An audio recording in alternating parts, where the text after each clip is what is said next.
नमस्कार मंडळी, कशा आहात सगळेजण. तर आज नो मिनी ब्लॉग नथिंग. आज मला जरा तुमच्या सगळ्यांशी थोडं मनातलं बोलायचं आहे आणि काही लोकांची कान उघडणीसुद्धा करायची.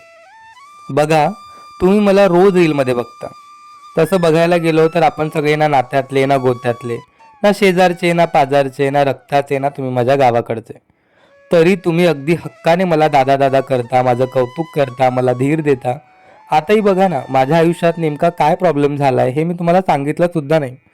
तरीसुद्धा तुम्ही सगळेजण दादा सगळं छान होईल, तू फक्त तुझी काळजी घे, तू व्यवस्थित राहा असं हक्काने सांगून मला धीर देता.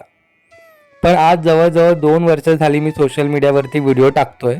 पण आजपर्यंत माझ्या एकाही जवळच्या नातेवाईकाने किंवा माझ्या शेजार-पाजाराने किंवा सो कॉल माझ्यावर खूप जीव आहे असं म्हणणाऱ्या एकानेही माझ्या एकाही व्हिडिओखाली कधी चांगली कमेंट केली नाही किंवा माझं कौतुक केलं नाही. तशी माझी त्यांच्याकडून फारशी अपेक्षासुद्धा नाही आहे. पण आज काय प्रॉब्लेम झाला हे कोणालाही माहीत नसतानासुद्धा ती लोकं सर्रास मला नावं ठेवून मोकळे होतात.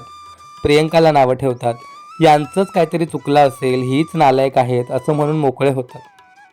मी काय म्हणतो, माझे प्रॉब्लेम्स एक दिवस सॉल्व्ह होणार आहेत आणि सगळं काही छान होणार आहे याची मला खात्री आहे. पण तोपर्यंत मात्र तुम्ही सगळेजण माझ्या मनातून कायमचे उतरलेले असाल याचं काय कराल तुम्ही? कारण गंमत म्हणजे तुम्ही सगळेजण ज्यांच्याकडे हे सगळं बोलताय ना, तीच लोक येऊन मला हे सगळं सांगतायत. माझं एकच म्हणणं आहे, जर एखाद्या गोष्टीविषयी आपल्याला पूर्ण माहिती नसेल तर तटस्थ राहा ना. आणि मुळातच एखाद्याच्या आयुष्यात कशाला उगाच नाक खुपसायला जायचं. याबद्दल तुमचं काय मत आहे मला कमेंट करून नक्की सांगा. Bye bye.